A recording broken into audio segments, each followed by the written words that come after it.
Antibiotic दवाएं 20th century की बड़ी डिस्कवरीज में से एक है।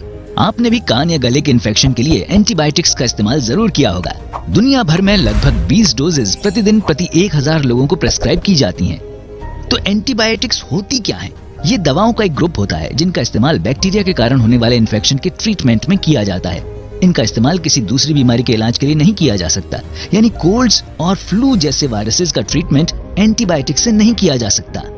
बैक्टीरिया सिंगल सेल वाले ऑर्गेनिज्म यानी जीव होते हैं। बैक्टीरियाज पैथोजेनिक हो सकते हैं, यानी इनके कारण ह्यूमंस और एनिमल्स में कई बीमारियां हो सकती हैं जिनके ट्रीटमेंट के लिए एंटीबायोटिक्स का इस्तेमाल किया जाता है। अलेक्जेंडर फ्लेमिंग ने 1928 में पहली बार एंटीबायोटिक पेनिसिलिन को डिस्कवर किया। इन्फ्लुएंजा की स्टडी करते हुए एक दिन उन्होंने पाया कि पेट्री डिश के सेट पे मोल्ड एक्सीडेंटली डेवलप हो रहा है। उसकी लगातार ग्रोथ के कारण उसे स्टेफाइलोकोकस कहा गया। उन्होंने देखा कि मोल्ड अपनी चारों तरफ से सर्किल को बैक्टीरिया फ्री कर रहा है। मोल्ड पेनिसिलियम नोटेटम में एक फंगस था। फ्लेमिंग ने कंक्लूड किया कि प्लेन के ऊपर के सभी बैक्टीरिया मोल्ड के सब्सटेंस के द्वारा मार दिए गए हैं। फ्लेमिंग ने बैक्टीरिया खत्म करने वाले इस सब्सटेंस को पेनिसिलिन कहा। दूसरे साइंटिस्ट्स ने पेनिसिलिन को ड्रग में बदलने के लिए इस पे आगे काम किया। 1940 तक फार्मास्यूटिकल कंपनीज ने बड़े पैमाने पर इसका प्रोडक्शन शुरू कर दिया।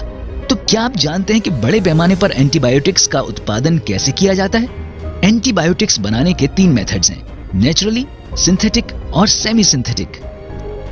नेचुरल एंटीबायोटिक्स ये दूसरे ऑर्गेनिज्म जैसे फंजाई और बैक्टीरिया से बनाए जाते हैं। बड़ी बड़ी कॉलोनीज में इन्हें ग्रो किया जाता है, जहां पे एक्टिव सब्सटेंस का एक्सट्रैक्शन किया जाता है। यही फ्लेमिंग का मेथड था। सिंथेटिक, कुछ एंटीबायोटिक्स पूरी तरह से लेबोरेटरी में तैयार किए जाते हैं। सेमी सिंथेटिक, इस मेथड में नेचुरल एंटीबायोटिक्स का प्रभाव बढ़ाने के लिए या नई तरह की एंटीबायोटिक बनाने के लिए लेबोरेटरी में इनमें अमीनो एसिड्स या ग्रुप्स ऐड किए जाते हैं। पेनिसिलिन तो बस एक शुरुआत थी। इस समय में हम अलग अलग तरह के बैक्टीरिया के लिए 100 से ज्यादा अलग अलग तरह के एंटीबायोटिक्स का प्रोडक्शन कर रहे हैं। तो क्या आप जानते हैं कि एंटीबायोटिक्स काम कैसे करती हैं?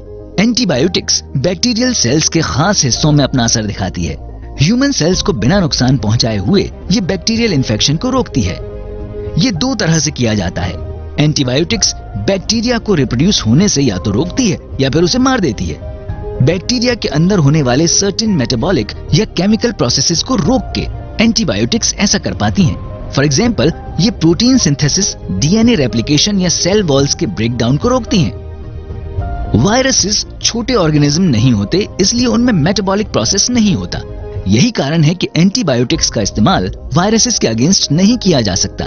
इसीलिए किसी इन्फेक्शन का ट्रीटमेंट एंटीबायोटिक्स से करने से पहले ये पता करना जरूरी है कि इन्फेक्शन का कारण बैक्टीरिया है या वायरस। एंटीबायोटिक्स की डिस्कवरी 20th सेंचुरी के बड़े साइंटिफिक अचीवमेंट्स में से एक थी। लोगों को स्वस्थ रखने में एंटीबायोटिक्स का इंपॉर्टेंट रोल है। बैक्टीरियाज के अगेंस्ट एंटीबायोटिक्स का इस्तेमाल करना लोगों को इन्फेक्शन से बचाने का एक स्मार्ट मेथड है। नेचुरल सिलेक्शन से एंटीबायोटिक रेजिस्टेंस होता है। जेनेटिक वेरिएशन के कारण कुछ बैक्टीरिया एंटीबायोटिक्स के प्रति नेचुरली रेजिस्टिव होते हैं।